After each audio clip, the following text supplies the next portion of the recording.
I think it's really fun inside of SemiAnalysis because we have 90 people, and like a big chunk of them are technologists, engineers across the whole supply chain. And then a big chunk is people who are formerly at hedge funds. And you see these arguments, like people are like, oh, well, that doesn't matter. And it's like, then someone's like, well, but cost. And then the engineer's like, no, but this technology is the coolest. And you see this organically like fight it out. And we're pretty informal. And given the fact that I was a former moderator, you can imagine what the well, you're enjoying it. You're enjoying it. You don't wrestle with a pig because a pig enjoys it, right? Exactly.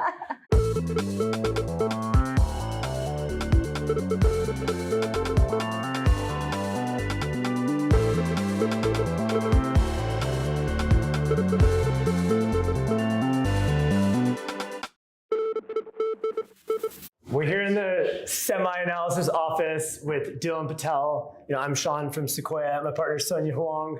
It's pretty insane what you've done. Semis 5 years ago were not very sexy in the West. They were sexy in the East, but people here in the West had kind of forgotten about them. You did not forget about them, though. You went very long. You created probably the premier research company in the space that's been educating the world and the state of the art, from very technical details to supply chain, to the bigger picture. There's rumors that SemiAnalysis recently passed 100 million of revenue. I don't know how accurate those are, but whatever the numbers are, you guys are crushing. It's as accurate as the information is, Oh, you never know. There's also rumors that you might start a venture fund. Like, I hear all the time in the ecosystem people wanting, affiliation with SemiAnalysis. You've built this trusted brand, and so whatever you do, it's working. This is clearly like just the beginning of the journey for you. Congratulations on all that. But how did this happen? Like, how did you, first question is like, what is the background? How did you kind of get to where you are now?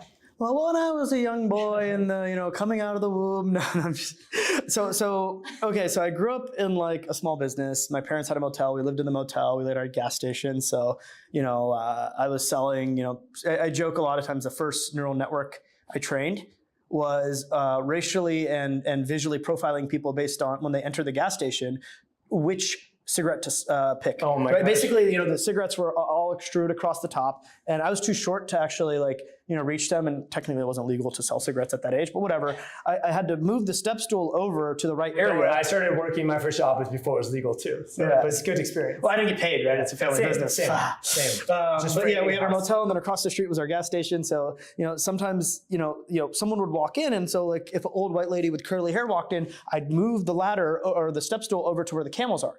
And if different age, demographic, profession, race, etc., I would move the step stool over, and I joke this is the first neural network I trained, because if I waited for them to tell me, I'd have to like move it over, and then I'd step up versus like just being ready. So menthols versus 100 slims and all these things. I joke that's the first neural network I trained, but I grew up in family businesses, lived in a motel, and it all really goes back to when I was like, it was my 8th birthday. My birthday's in May, and it was April when the Xbox 360 was announced. For my birthday, I didn't ask for the Xbox, or I didn't ask for a birthday gift. My parents asked what I wanted. I asked for it for Christmas. We celebrated Christmas, but there was no way, at least at the time, I thought there was no way they would give me the Xbox 360 for Christmas. And so I asked for my birthday for Christmas. Anyways, Christmas comes around, I get it. Fast forward a couple months, my cousin who lives in Alabama, they also lived in a motel, was gonna come over for spring break, for his spring break, and we were gonna hang out at my house. And he's in between me and my older brother in age. Brother's a bit more jockey, so he didn't really care too much about the Xbox. He played sometimes, but didn't really care.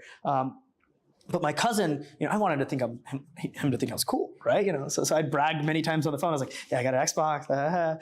And then the Xbox broke. There's a hardware defect called the red ring of death. But long story short, I had to open it up and short the temperature sensor, and it fixed it. But there was many other tricks I tried first, and none of them worked. And so that's sort of how I got into hardware, as open Pandora's box.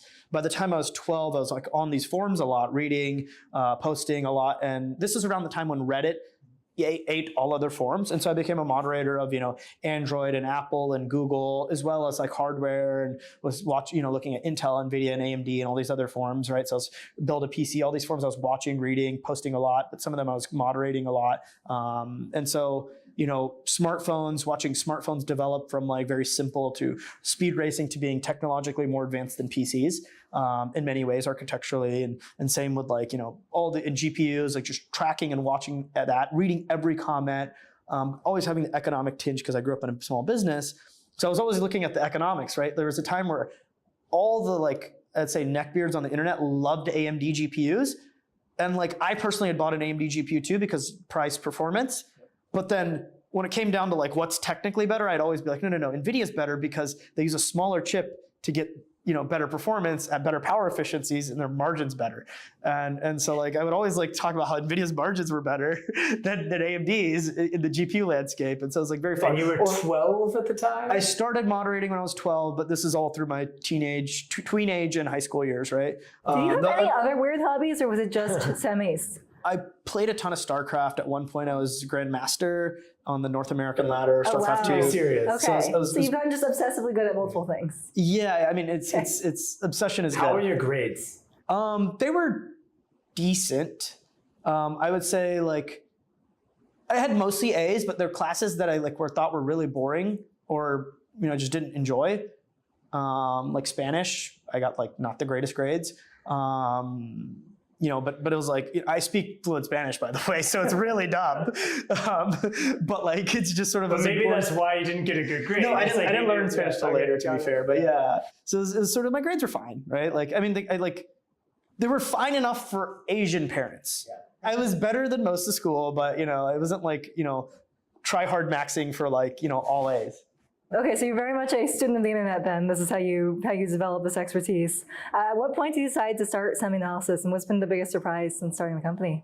Yeah, so I went to school, I got a few degrees in stuff that wasn't related to semiconductors, was a quant for 2 years at a small quant risk firm, and then basically, there was a culmination of events that happened, right? One was that my, sort of like I got screwed out of a bonus. I'd made my company many millions of revenue, of risk-free revenue, because I exploited like a risk thing in the market. I think well over 10 million, and then someone else took credit for my work and all this sort of stuff. But eventually, I did get right-sized. But I lost the social contract with the company I was working with.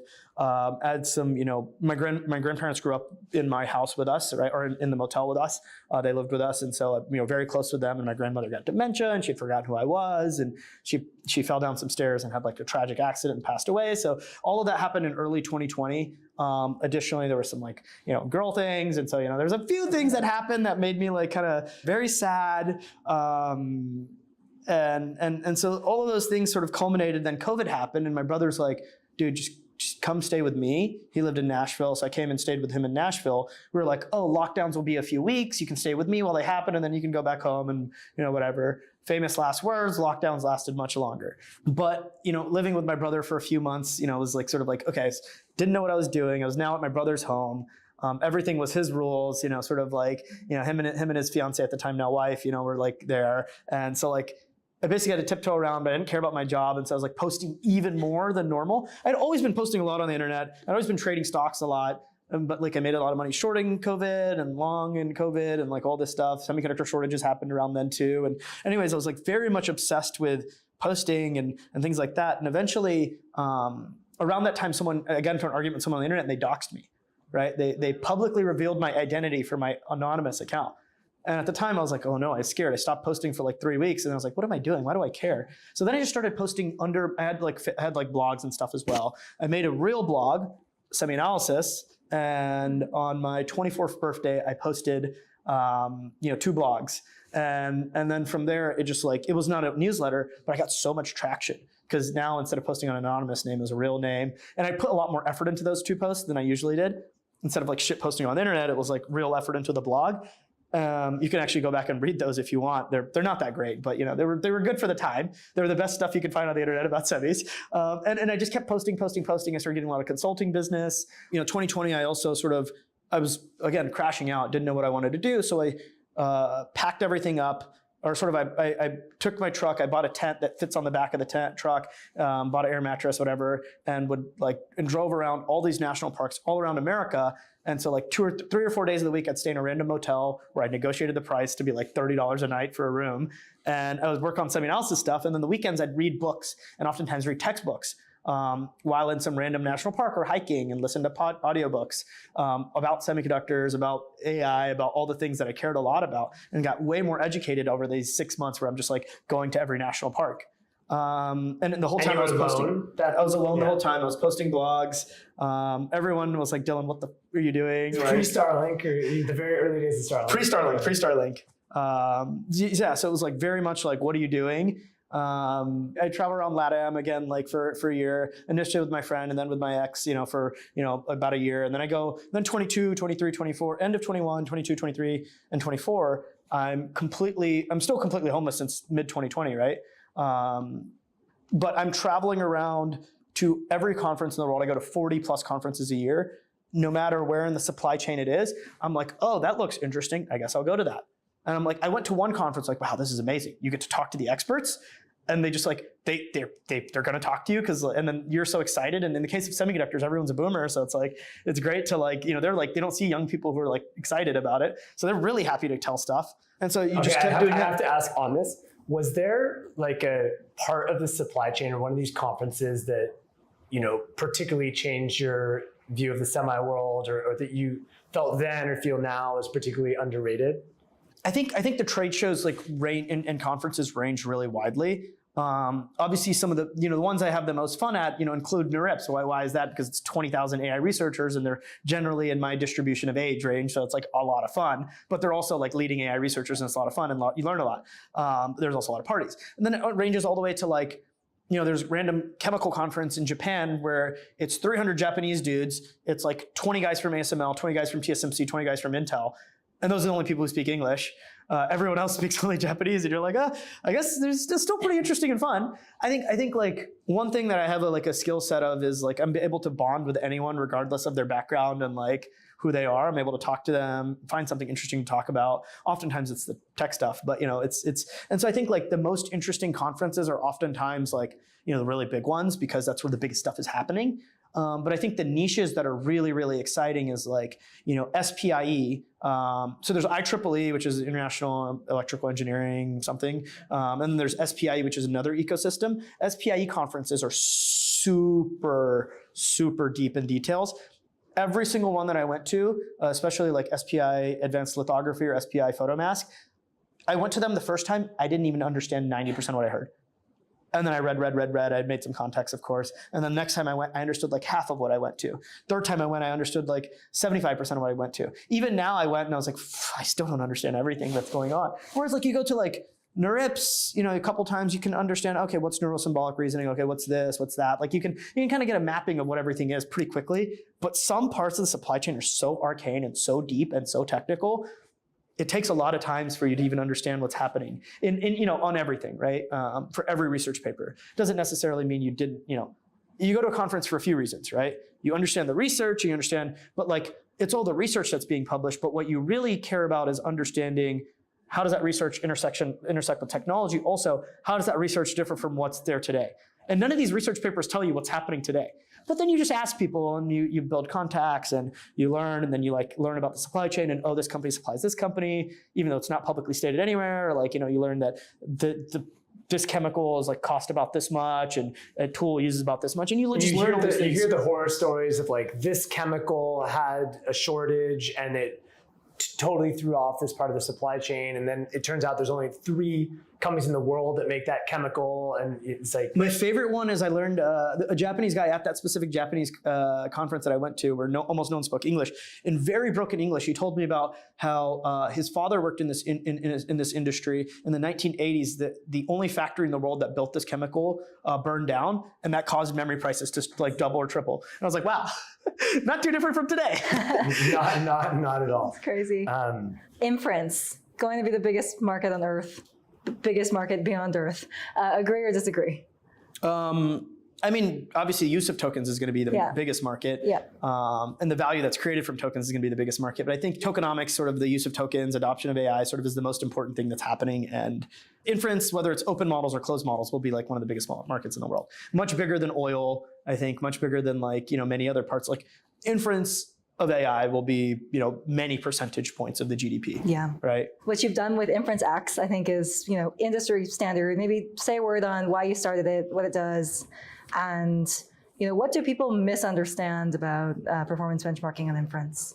Yeah, so to zoom back, right, like SemiAnalysis, we do a lot of stuff that's like, a lot of it is like research for institutional clients and our subscription-based products, but a lot of it is also like, hey, this would just be cool to figure out. Let's figure out how to figure it out and just post it publicly, and that begets, more and more scale. And so we've done this with a lot of GPU benchmarking and testing and training performance and inference performance, but, ultimately we saw like inference benchmarking was like point in time. You test it and you take some time and you release it, and it's like slow and arcane and outdated because models change all the time.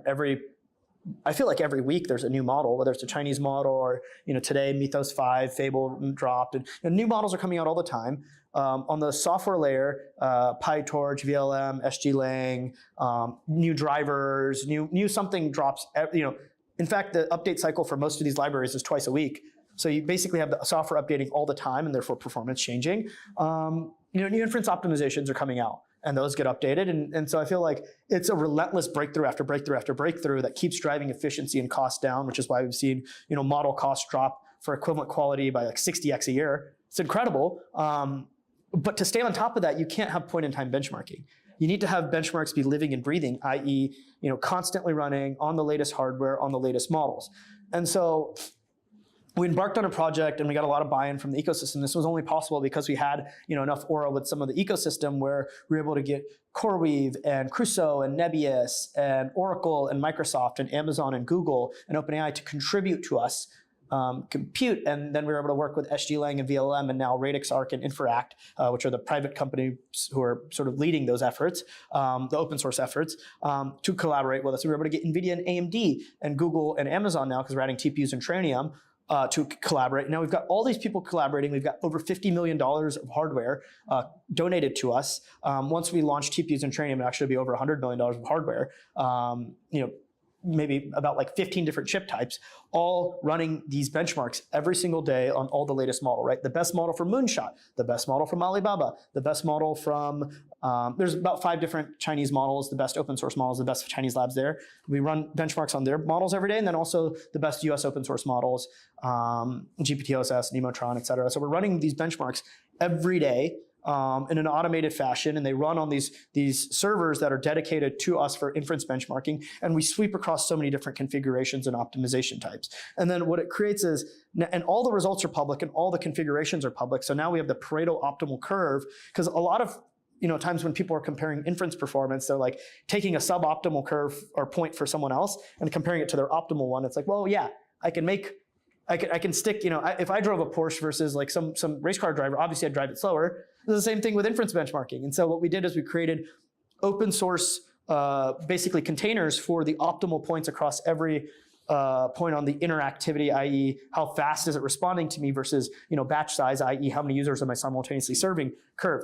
And so now anyone who wants the optimal point can just go to InferenceX, download it, and run that as the optimal point, and they can check every day if they want, or they can even auto-download the most optimal point for that model, and their inference performance will be near peak.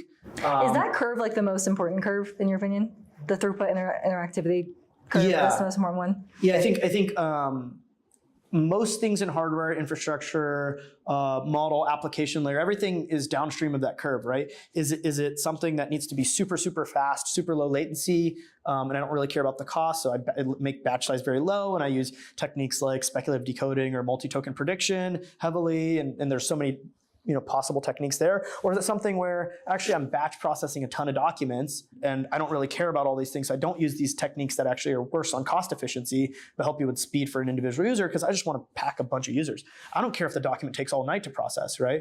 And right now, the way we treat AI infrastructures, it's like one size fits all, but over time, we're going to get to the point where there's stuff where you have batch workloads, or you need instant response, and there's the whole curve that's going to matter for users. And so we see this with Anthropic, right? Claude Code fast mode costs way more than regular mode.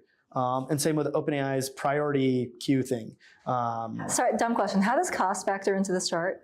So if I, let's say, imaginary example, I have a batch size of 100, okay, and I can do 10 tokens per second per user. So in total, I'm doing 1,000 tokens per second.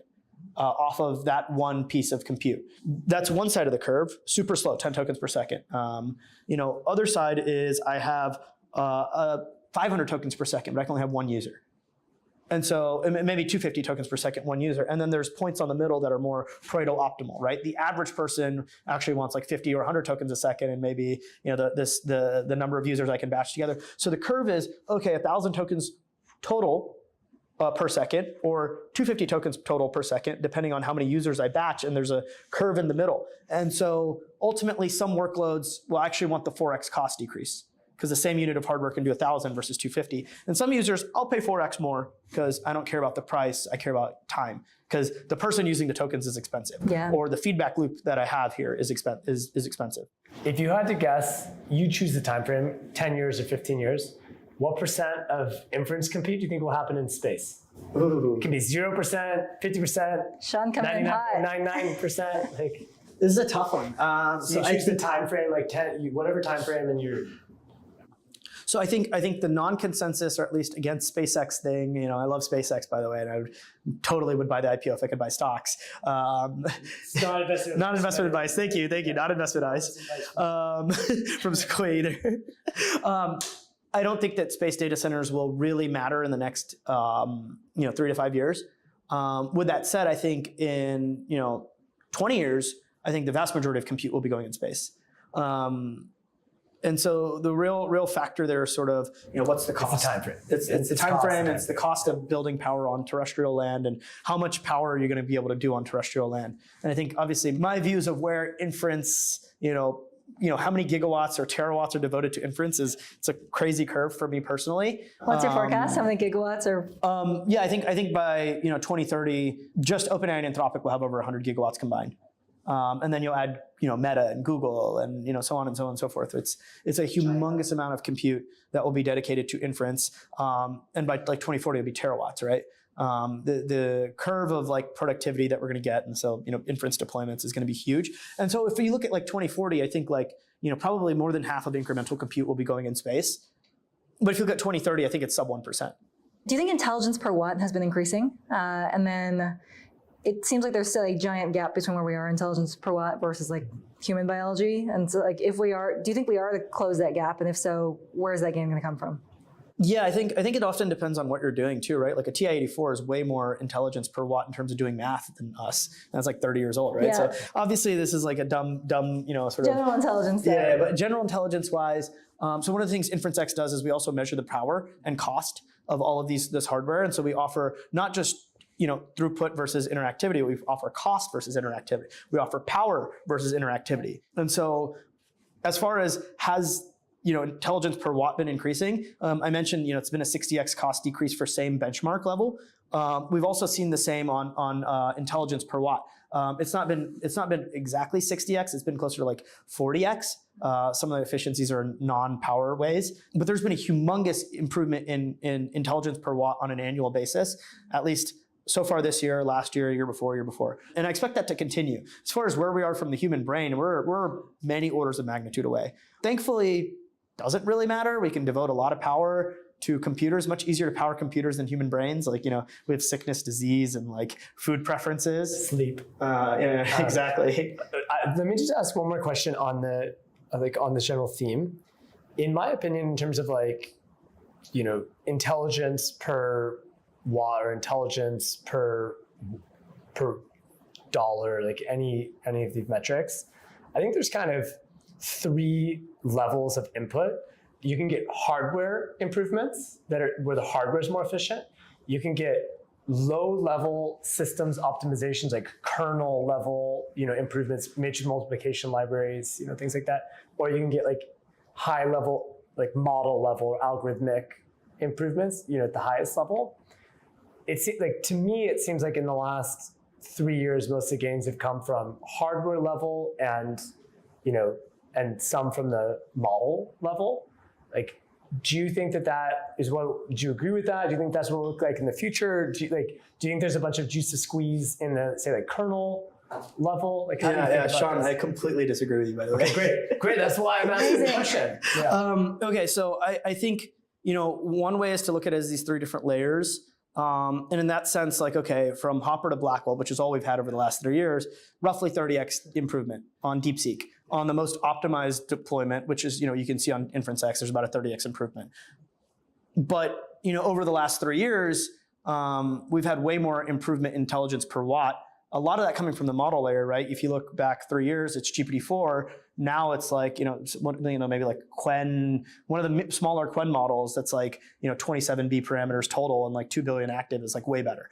And so you've got this huge improvement on model layer. You've got this pretty sizable improvement on hardware, but it's that co-design layer. And I think that's what's important, right? If you look at the architecture of any of these models, but DeepSeek is the most famous one, at least that's public and people have seen. Yeah, the DeepSeek got huge efficiency gains from like co-optimization or kernel level optimizing memory. Yes, I think it's like kernels, of course, but it's actually you build the hardware architecture for the chip. So if you look at the shapes of all the experts in DeepSeek, V3, they were all optimized for Hopper. And if you look at for V4, they're optimized for Blackwell and Huawei's chip. And what's interesting is despite the fact that TPUs are objectively an amazing chip, and they run all of DeepMind and they do all the training for Anthropic as well, on the pre-training side at least, TPUs suck at running DeepSeek, but they are really, really great at running other kinds of models that don't run well on NVIDIA.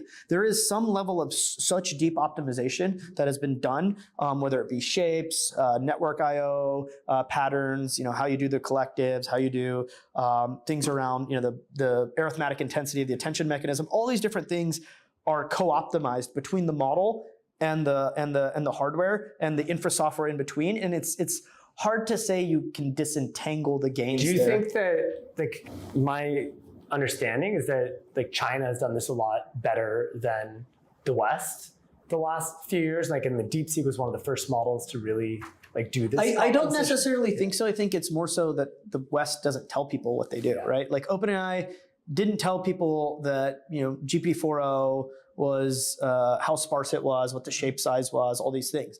But GPT-4o is roughly the same size, slightly smaller than DeepSeek V3, and 4o came out, a little bit earlier, right? If I recall correctly. So is your view that all three of these things have been happening simultaneously at roughly the same rate, and the biggest gains are when you just co-optimize? Yeah, I would say there's been more gains on the model layer than on that than on the sort of software infrastructure layer and the hardware layer.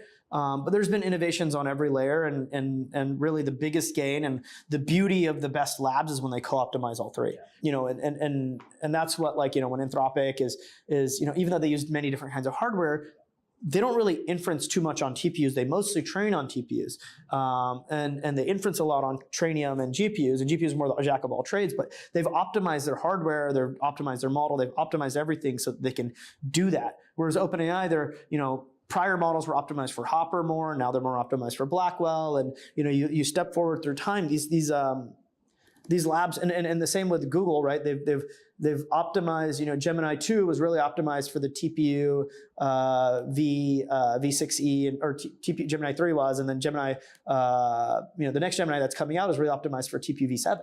And so sort of a lot of these things are being co-optimized, and actually when you pull that model and run it on the old hardware, it's really not that great. And so I think a lot of this co-optimization is the most important thing. It's called software hardware co-design. And that's what's really exciting about sort of what I think my day-to-day is great. You get to look at one layer, there's all these innovations happening here. There's all these innovations happening on every layer. But the real breakthrough innovation is when you leapfrog a few layers, you co-optimize and co-design them, and now all of a sudden you've taken what could have been a 2x here, 2x here, 2x here, and instead of being multiplicative to 8x, it's actually 100x. Because you've optimized it across all three layers. And so that's what's really exciting about sort of what you see at the labs, what you see at a company like NVIDIA, who's not co-optimizing on the model layer per se, but a little bit from the model layer all the way downstream to silicon. Or you look at a company like TSMC, they're co-optimizing not just fabrication, but all the way from the components and the consumables and the tools, all the way upstream to what the designs, their chips, or the customers are telling them,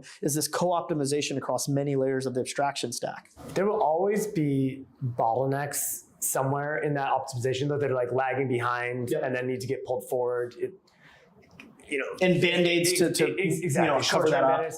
If you had to predict, what are, at any level of the stack, it can be literally anywhere, what are some of the bottlenecks you're kind of tracking most acutely the next year? And not necessarily in the supply chain, not in scale, but in terms of the actual, and it can be in the supply chain too, but just is it memory improvements? Is it that just like scaling So, laws. so which are memory great, memory is an easy one that everyone's talked about, but I'm not going to talk about it from a supply chain angle. I'm talking about it from a technology angle, right? Memory capacity and bandwidth have been improving very slowly. The NAND cell was invented like 25 years ago. The DRAM cell was invented like 40 years ago. And there's been no major breakthrough in cell, like, what a NAND cell is. Obviously, NAND is like a very simple gate, or a DRAM cell. There is stuff that could come down the pipeline that could be hugely innovative. But even over the last, 5 years, all we've really done is make the HBM, more stacks faster. But actually, there's like new innovations coming in the next few years where instead of stacking the HBM separately from the chip, you stack the memory directly on the chip, and that makes your bandwidth explode. And so there's interesting companies in that space and interesting POCs that companies are trying to do there. I think like memory bandwidth is one of the biggest. Another one is for the history of like silicon, basically for the last 2 decades at least, how many watts a chip is can be easily predicted just by looking at it for a data center or desktop chip. It peaks up at 1 watt per millimeter squared. And so if a chip is 100 millimeters squared, generally the power consumption is around 100 or a little bit less. And if you look at the newest NVIDIA silicon, the newest TPU silicon, it's still on that range of 1 watt per millimeter squared. So, chips are now getting to, 1,400 watts. Next generation is 2,000 watts for NVIDIA with Rubin and such. And you move forward to Rubin Ultra, it's going to be like 4,000 watts or something like that. But really, there's increasing the amount of silicon. What's exciting is we're now finally doing things, and it's in development right now, where you actually can pump the amount of power into the silicon to be way more than 1 watt per millimeter squared. And now that all of a sudden means you need less silicon. Obviously, it's running at higher power and it's less efficient in some cases, but you reduce the amount of silicon and you're able to overcome certain like thermal bottlenecks. issues? Thermal issues, there's interference of like electrical interference issues. There's all sorts of different issues that crop up, and that's why it's a hard engineering problem. That's why we've stuck at about 1. But what's exciting is the world is trying to change these things. I think interesting, like in a different part of the supply chain, is sort of like, people will talk about like energy is hard, and we have energy bottlenecks, and it's like, yeah, but there's actually like very simple solutions one could think of, right? Take the millions of diesel engines for trucks that the US has the capacity to make. You can very trivially convert them to be using for gas in the assembly line, and then stick them up to a electrical motor, like back driving it, so the electrical motor generates electricity rather than the electrical motor causing the rotation of the wheel, for example, but doing it the opposite direction. And now you've generated electricity by pumping gas into something that US can make millions of. And then, okay, well, that sounds like a pain in the ass to service, right? Because now you have to have hundreds of these on a data center site. Well, actually, you can just pull people out of car mechanic shops and have them run around and repair truck engines. Actually, it's actually pretty trivial to, I don't want to say it's trivial, I couldn't do it. I think you're making a really good point, which is that like because the West wasn't really thinking about semiconductors or even hardware more broadly the last 20, 30 years, we didn't have like much innovation. We didn't have the best minds like thinking about how do you improve these things. Why would you want to go work in hardware when you can make ads, sell ads. Yeah, exactly. Okay, I'm dying to ask, NVIDIA versus TPU. What are your thoughts? I think like everyone wants to pick one or the other for this, but it's really like a function of like, look, you look 2 years from now, Google's going to make 10 plus million TPUs and through their supply chain, and NVIDIA is going to make many more tens of millions of GPUs, and both are going to be $100+ billion. Google's going to be $100+ billion, of TPU created a year, and NVIDIA will be 500 plus or whatever it is. I'm not making a specific estimate. It's not a revenue forecast. This is just a thought experiment. Yeah, our research Sean, has that. you've been media trained so well. Absolutely. Getting ready for the SpaceX IPO. Are you guys big in SpaceX? Yes, Okay, so that makes sense. We're very lucky to be very large investors. Awesome. So I would say the case of sort of like Google TPUs versus NVIDIA GPUs, they both have like points that are really like in their favor, right? NVIDIA will be like, oh, well, we have switches and we're general purpose, and TPUs will be like, well, we're more optimized, we're actually more energy efficient, and our network is actually more optimized for certain types of network architectures. And so you have like these counterpoints that both would really get into, and I could with a straight face argue with you like, that GPUs are way better than TPUs or TPUs are way better than GPUs, but it comes down to hardware software co-design. So actually the way OpenAI's models are headed, it would be a terrible decision for them to use TPUs potentially. And the way that Anthropic and Google's models are headed, it's actually a terrible decision potentially for them to train with GPUs. I mean, it'd be fine for them to train. Why is that? What's the fundamental difference there? There's various things, right? Like the size of the matrix multiply unit is different as a very simple thing. And therefore the shape of the matrix multiply you do, the attention mechanism you use, the way that attention mechanism is structured, the way the experts are structured. So you think OpenAI and Anthropic are converging to very different model architectures? I think they have quite different model architectures. In fact, Interesting. OpenAI's are much more sparse. And that has benefits, and then Anthropic's are, they're still sparse, but more dense in general, and that has different benefits. And there's many other things, right? The network topology, right? NVIDIA, all of their chips are connected to switches, NVLink switches. For Google, they have no switch. But what they've done is they've been able to, NVIDIA, the NVLink can only connect 72 GPUs. For Google, their ICI can connect 8,000 chips at super high bandwidth, but you have to pass through other chips to get there because there's no switch. And so there's trade-offs there, there's positives and negatives, and that influences the model architecture. It's not necessarily that you should claim one is better than the other, because at the end of the day, how do you say that this is better than that when you can't measure them in isolation, because it also extends up to the model layer? Right. But I remember for a long time thinking, one, the programmability of NVIDIA, and then just CUDA as such a big moat. It seems to me that narrative has kind of changed, at least in my mind, for the last 3 to 6 months. Like, model companies no longer care about, if we have to write custom kernels for this other chip, so be it. We'll work with 4 or 5 chips if we have to. Claude and Codex are actually quite good at doing a lot of that optimization work. And so it seems like some of the, and then it's it's not like there's 10,000 model companies that are each need programmability. There's on the order of tens, maybe, model companies. And so it seems to me that, like, if you, the fundamental premise of like tens of thousands of big customers that need CUDA compatibility, like, it seems that kind of thesis is changing in the last Yeah, years. I mean, certainly the CUDA moat and software moat is at least partially disentangled, because models are just great at coding, and all software gets commoditized in that case. I do think there is some level of like open source, and what people call the CUDA moat is not actually anything to do with CUDA, but it's like the fact that DeepSeek, Kimi, and Zipu AI, and Alibaba and Tencent, all these companies, Xiaomi had an awesome model recently. Their models are co-designed for GPUs, and therefore, if I want to run them on TPUs, actually, in some cases, they don't run really well on TPUs. Now, Google just has to create their own open source model ecosystem, or open source models themselves. So they have the Gemma models. And so you end up with like, well, that's not really CUDA as a moat. It's that the downstream product is more optimized for NVIDIA. And in these cases, these companies are just open sourcing them, or like Nemotron is just open sourcing it.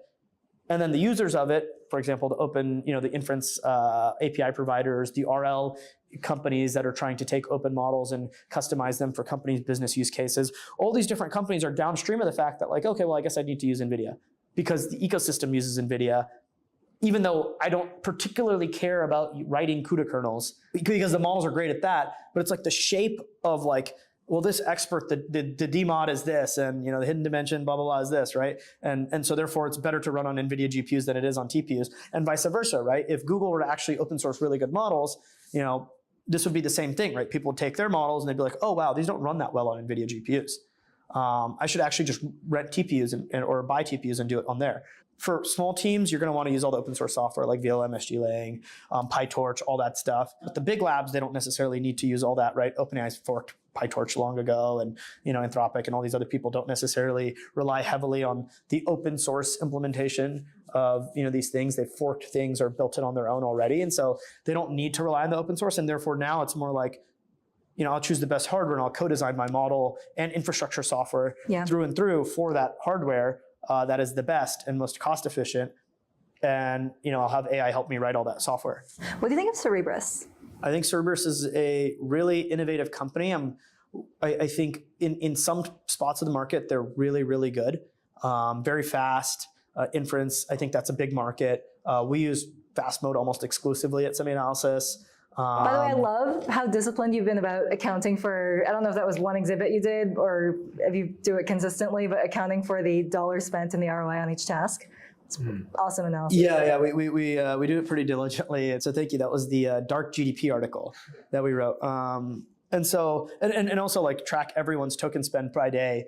And if someone's like spiked up, I'm like, what did you do? It's like, okay, thank you for telling me that seems worth it. Cool, on with my day. I think fast mode is obviously worth a lot for high-end tasks, right? I can just see so many different use cases where, super fast tokens are worth it.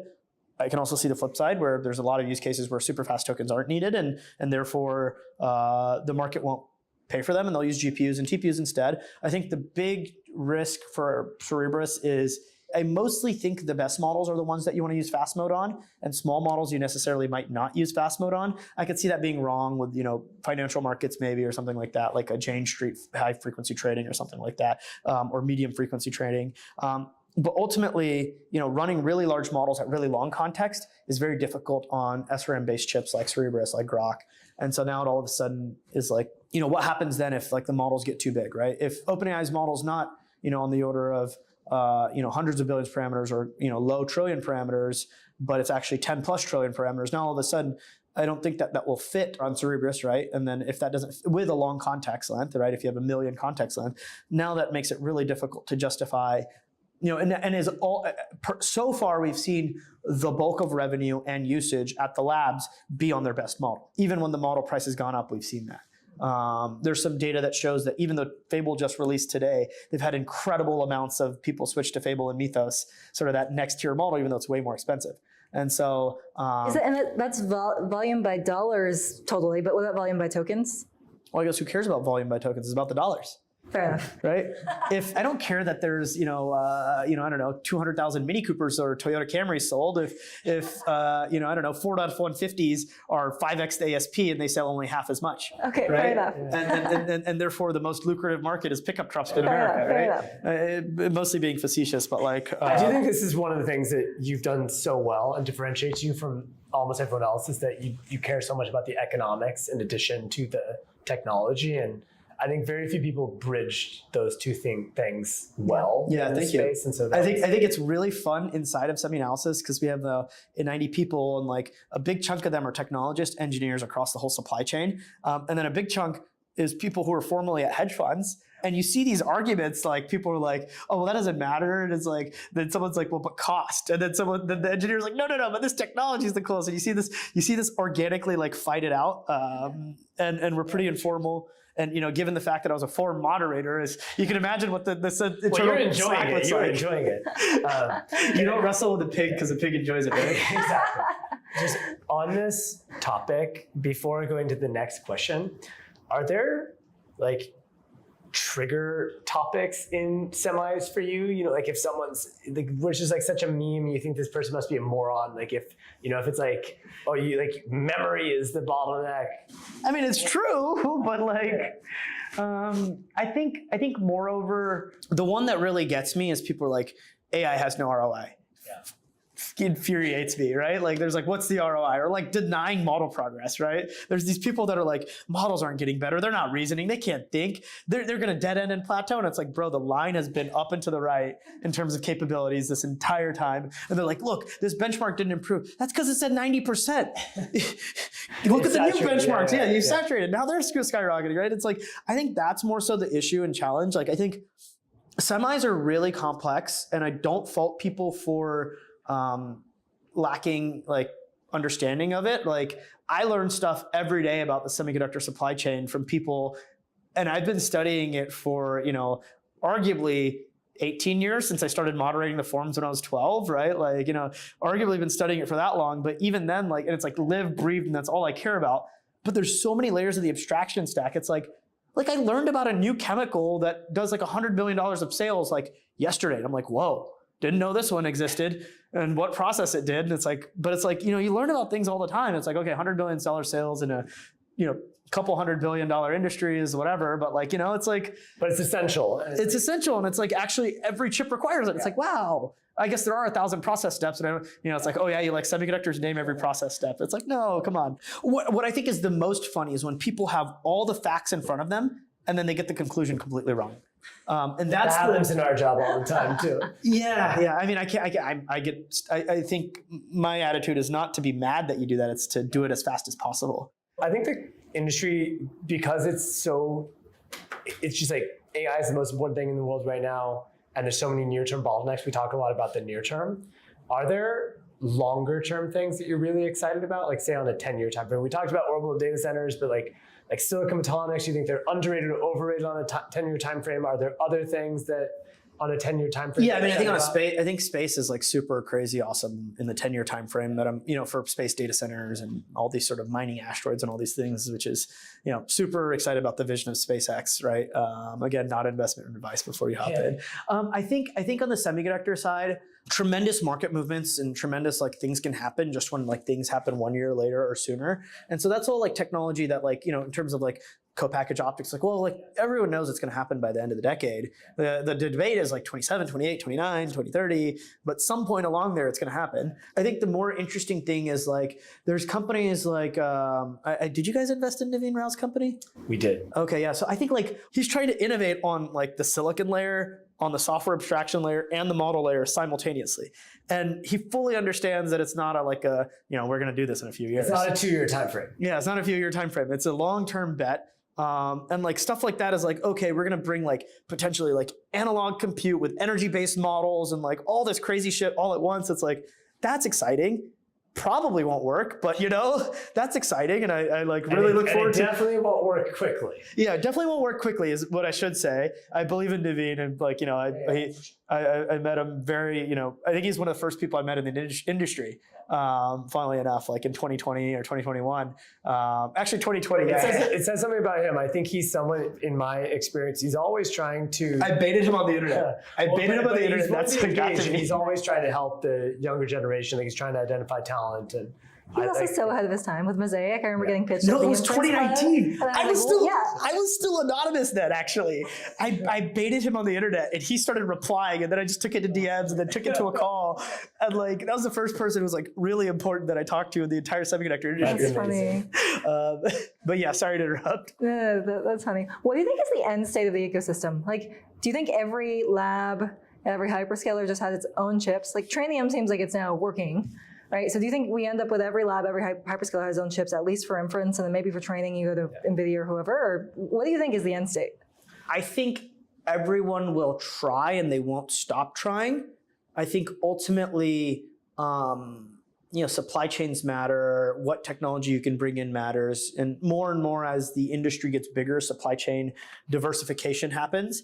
Right now, everyone's chip more or less looks the same. It's a big logic compute die in the center, and there's some HBM on the right and left, and on the top and bottom. Top side is networking, and then the bottom side is PCIe and other I/O.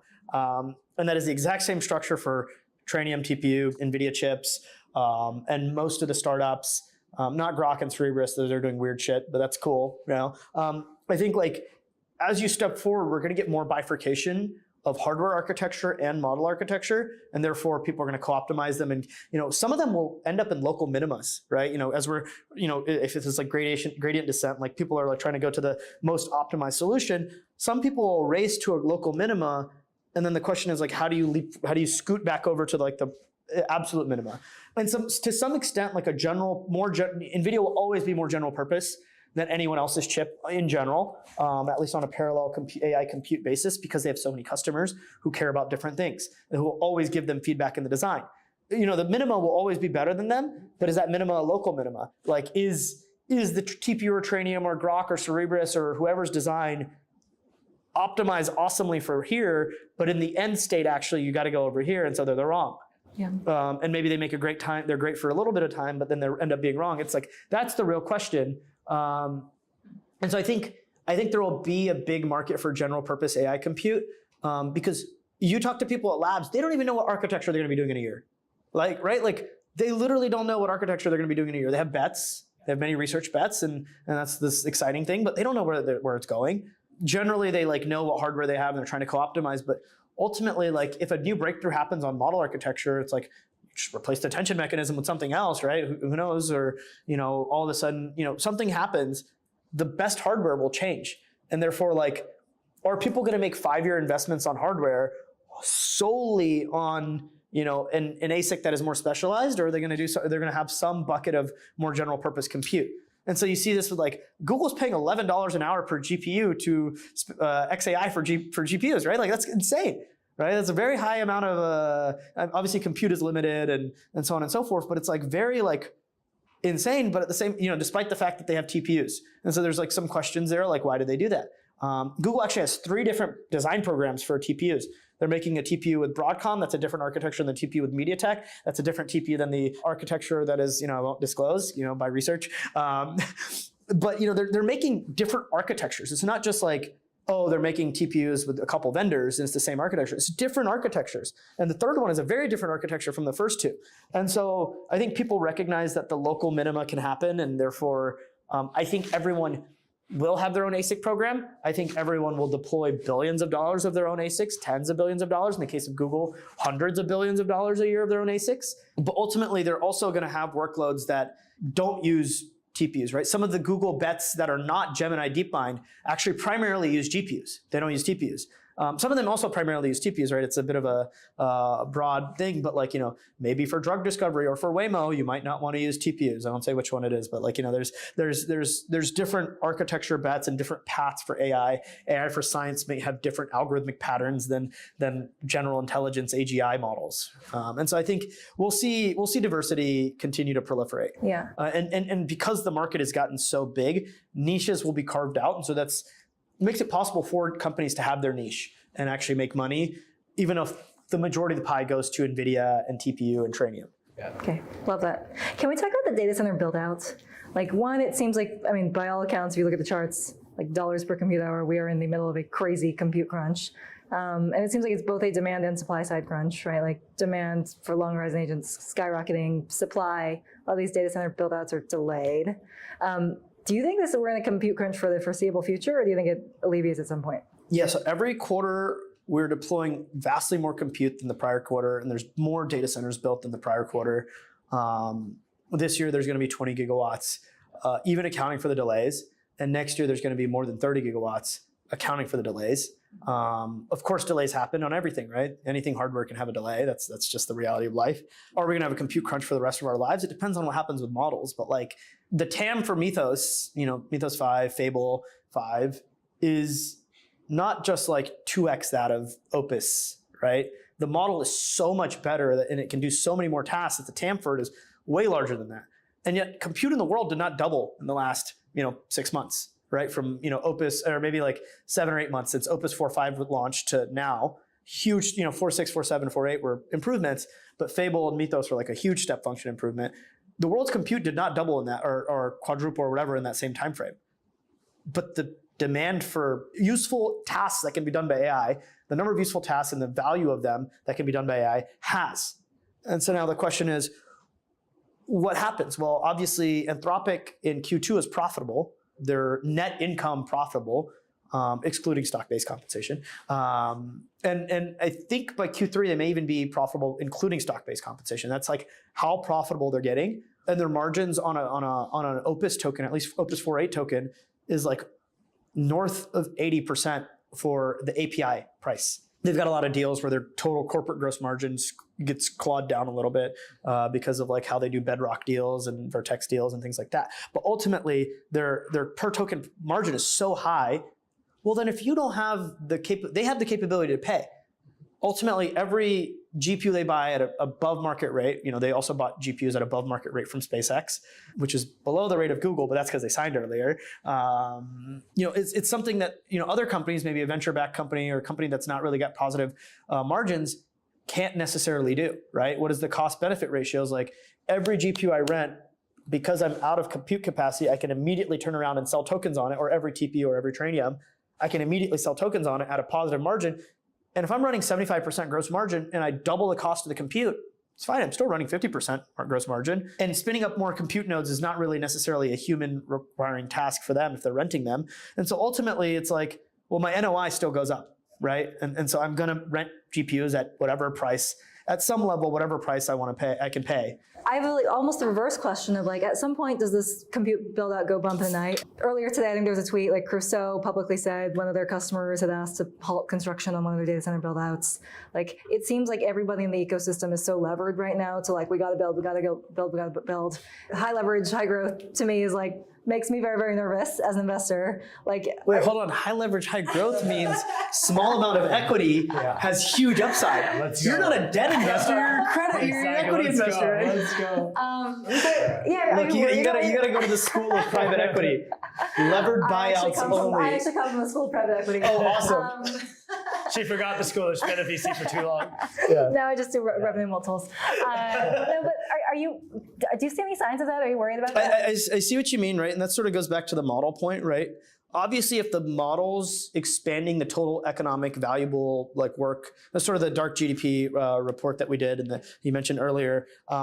If the work that these models can do does not expand faster than the compute capacity, then that tide turns, right? And over the last 6 months, that tide has been, very much levered in this direction of, the models can do more work are expanding their TAM of work they can do faster than the compute is increasing. And so prices go up. It's very possible that all of a sudden model progress stops. You talk to anyone at Anthropic or OpenAI, maybe they're drinking the Kool-Aid, but you talk to basically all of them, they're like, no, model progress still go up. And so, ultimately, current methods could stall somewhere. I'm not sure where that would be. It seems like we have line of sight to model improvement, rapid model improvement, and in fact, models are improving faster than they were 6 months ago or a year ago because there's, I wouldn't call it recursive self-improvement, but basically the models are helping write all the infra and launch the next model sooner and sooner and sooner. So you've got this pseudo recursive self-improvement loop going, and so the models are getting better and better and better faster. And so, but ultimately, capital is a big problem, which is why Google raised capital. They've got an ungodly amount of SpaceX, right? They own 5% of the company. I think a little more, but yeah. Maybe. I think at one point they had 10%. Larry Page invested $1 billion at a $10 billion valuation, got 10% of the company. It got diluted, all this, but that was one of the greatest investments of all time. Good job, Larry. So they know they have $100 billion in the bank that they can sell in 9 months or whatever from the lockup, and they have all the gross profit they do, and yet they still modeled that, and they were like, we need to raise capital. And so they did an offering, and it's that's insane. So that tells you how much they think they need to spend.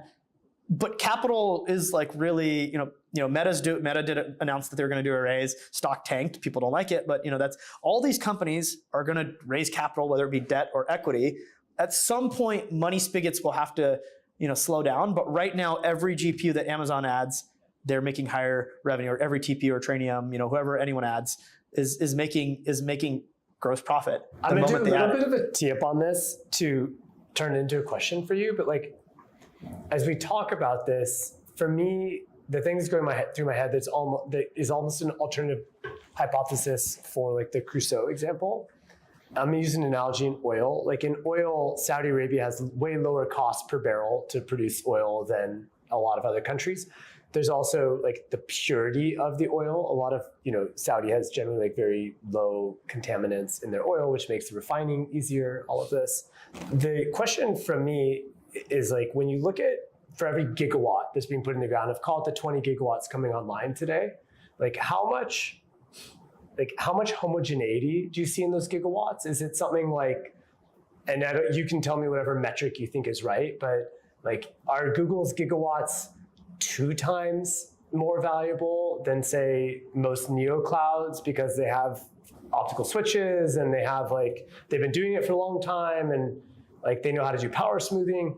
Because I think this could be the alternative hypothesis that some of the people that are, the people that are good at building data centers, they should just do it to the max because there's so much demand and they're so much better than it. But then maybe we're starting to see the early signs of the people that are not as good at it kind of getting hit a little. So I don't know the reality here. I'm just curious. Yeah, how you think about this. So far, there are metrics for this, right? So Trainium sells at sub $10 billion per gigawatt rental rate to Anthropic and to OpenAI. GPUs, at least before the craziness of the last 6 months, usually went around $12 to $13 billion per gigawatt. So the rental rate, and this is from a neocloud versus Amazon even. And now when Amazon sells GPUs, they'd also be 13 or so. And my understanding of that also is that those numbers, Amazon subsidized that a little bit so that it's, I actually think the numbers were even, I think the disparity is even more. It's less than 10. It's less than 10, but there's some weird, basically how much. Yeah. And look, my understanding, obviously, Anthropic played a big role in making Trainium useful in terms of writing all the libraries, etc. And so like everything I hear is that Trainium's really freaking good hardware, and it's getting way better. And obviously Anthropic's now using it a lot. So hopefully we would see that price go up, like per gigawatt. The deal they did was actually like there's a floor mechanism, and like if it didn't do well, it would be like cheaper, and then to the point where it's cancelable. And if it did really well, the price is kind of higher. But effectively, less than 10, right, is where Trainium shakes out at. Whereas GPUs, I mean, the SpaceX deal again was like 25 or something crazy $billion per gigawatt, or $25 million per megawatt, right, a year rental rate with Google. I was like, that's a crazy divergence. Now, obviously, if Amazon was selling Trainium today, it'd probably be more expensive than 10 because of the compute shortages. But you do see this already in the sense of with data centers. Oftentimes, the rental price of a data center, if you're doing co-location, right, not compute in there, but just power, here's the data center, you price it generally on a dollars per kilowatt per month. And so they used to be $60 per kilowatt hour per month, and now you see things transacting at anywhere from like 120 to 160. But different quality data centers, this actually, I've seen data centers go as high as 200 when the customer is not such a great credit rating, and then the data center is a pretty good one. And I've seen stuff go as low as 100 still, or in like India go like as low as 80 because the grid's not reliable, the internet connection's not great, and it's a pretty mid data center, but at least it's a data center. And so you see this huge discrepancy there already. In the case of like data center construction, usually the pitfalls, they just fail. There's a lot of people who fail. Claim they're like four guys. They're like, yeah, I bought some turbines. I put the money down for them. I'm going to build a data center, and then they get delayed, and fail. So you have to like probability weight, time lag, the teams that suck versus don't. And sort of, our data center model does that. We kind of track every data center and try and do this for every single one based on, equipment that they're using and all these things. One of the things you mentioned about Google is, in a gigawatt data center, they'll actually put like 1.5 gigawatts of hardware. And because they have such understanding all the way from workload to, they're able to slosh the power around. And so instead of, constantly, a gigawatt of compute, which typically runs at like 60 or 70% utilization in terms of power consumption, not utilization of the hardware, someone's always renting it. They're now running it at like, that 60 to 70% means it's at a gigawatt, and you're using the full gigawatt. You see people doing deals with, including Google, with utilities where they're like, oh, well, I know this grid can sustainably take a gigawatt, but except for 3 days of the year, you can actually do 2 gigawatts. So give me 2 gigawatts and then just tell me to turn off. And so they'll do that. And so these sorts of tricks, and then you need to have supreme management of workload, backup power, all these things, generators on site to figure out how to actually keep it 2 gigawatts sustainably.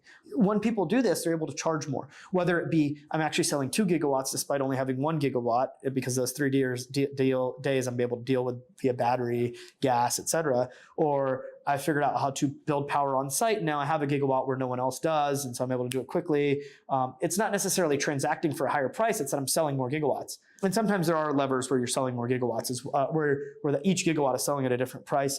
I think it's more on the data center and energy layer. It's more about just having it versus not, and then that being delayed or not. It's more binary. But on the compute side, I do think there's a lot more interesting work there, right? A gigawatt given to Anthropic is objectively worth more revenue than a gigawatt given to OpenAI.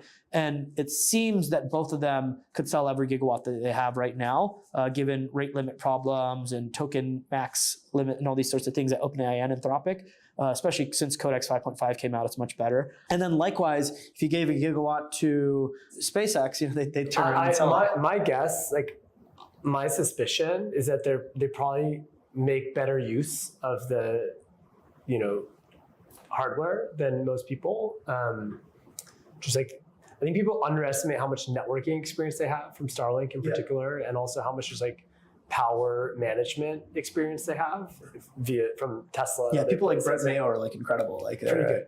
Yeah. And so I think that for me, that's actually, I think probably the thing that I don't actually know the answer, but I think that might be missing from the analysis a lot of people are doing. I think it's also the fact that when CoreWeave builds a gigawatt, even though their GPU compute is objectively better than Amazon or Google or Microsoft's in terms of performance, we've tested the performance and reliability. The problem is Google sells it 6 months before they have it up, and they need to turn around and take that paper that they signed to get debt with that credit backing, and then turn around so they can actually pay for the PO that they've already issued, for the order that they've already issued.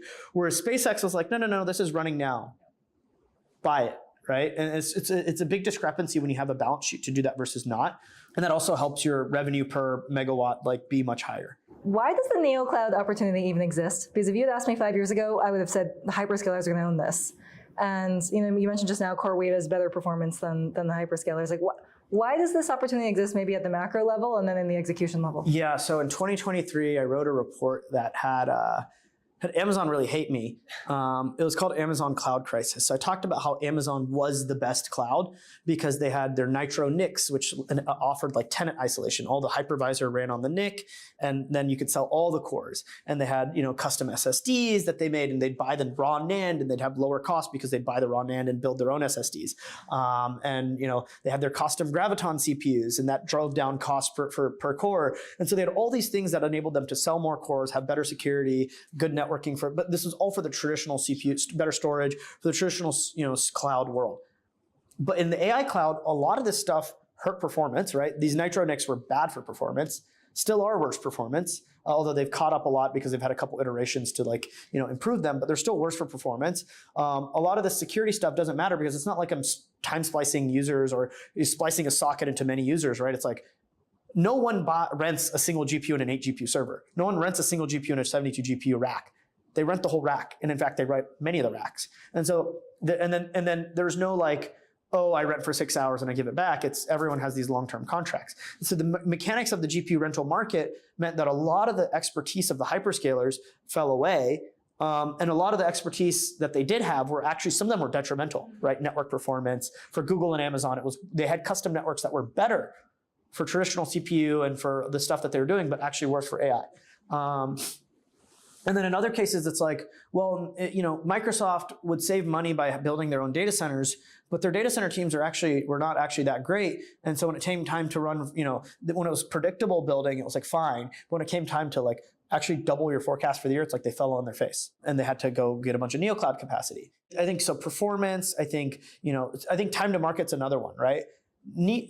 These massive organizations, no one's getting rich from building this data center faster. Right? But you look at Crusoe, for example, Chase and all the other people at the team, I was gonna name some people on the team, but I'd rather not, all these people are getting rich if they fucking deliver this compute faster. They're hyper levered equity owners. Hey, look, they're also all coming from Bitcoin, and you're not supposed to say that. A lot of the data center, their main data center guy came from Microsoft. I don't know. I'm just teasing, but it's it's you learn a lot when you're in a very high fluctuation, market. How much of this do you think was Jensen playing 4D chess? Jensen absolutely hates a world where all the hyperscalers have all the power.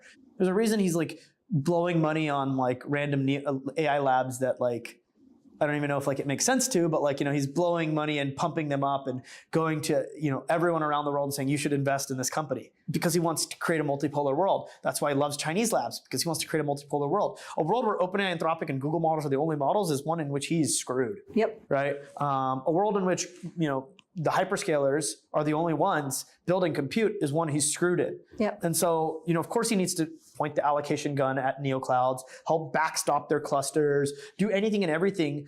Because while today a GPU sold to Crusoe and a GPU sold to CoreWeave and a GPU sold to Google and Amazon are all the same price for him, 5 years from now, Crusoe and CoreWeave existing means Google TPU will be weaker and means Amazon Trainium will be weaker. And more inference being done with, non-closed source model labs is better for him. So I think, the NeoCloud ecosystem is, it's these people that are Wild West, these Neo labs as well. A lot of them have investments from NVIDIA. It's the Wild West. Some will fail, many will fail, but some will emerge as really great teams. Whether it be, Audley, Crusoe, who's a bunch of crypto guys who then started building data centers and doing flared gas stuff, or, CoreWeave, who initially was a bunch of New York hedge fund guys. They were also, and then they were doing and crypto mining. guys. Yeah. But then they built, there were a lot of people who didn't bubble up like them. Started around the same time, just failed. Right? And so I think, I gotta say both those teams are phenomenal. Yeah. They deserve a lot of credit, and that's your point, but. Yeah, my point is you throw a bunch of bait into the water and the best fish will figure out and survive, right? And sort of the same way with the NeoClouds and he hopes the Neo labs as well. We'll see if any of the Neo labs really bubble up. But like, Thinking Machines has a few $100 million of ARR, right? That's pretty impressive, even though they've had, in the media, it's like, oh, they've lost all this talent. It's like, well, but Tinker is doing a few $100 million of ARR. Like, that's pretty impressive for out of the gate, a product that's less than 6 months old or whatever. We hope the same happens to other Neo labs. And so, he wants a multipolar world. Truly, congratulations on the success. Thank you. Just the last thing I'll say is I've seen a little bit of this. I think the public, they can probably tell from listening to you how hard you work, but like it's clear you've just been working your ass off for more than a decade, and it led to the last few years of being in the right place, right time. But I think it's unbelievable what you've accomplished, and I know it's just the beginning. So thank you so much. Thank you for doing this. Awesome.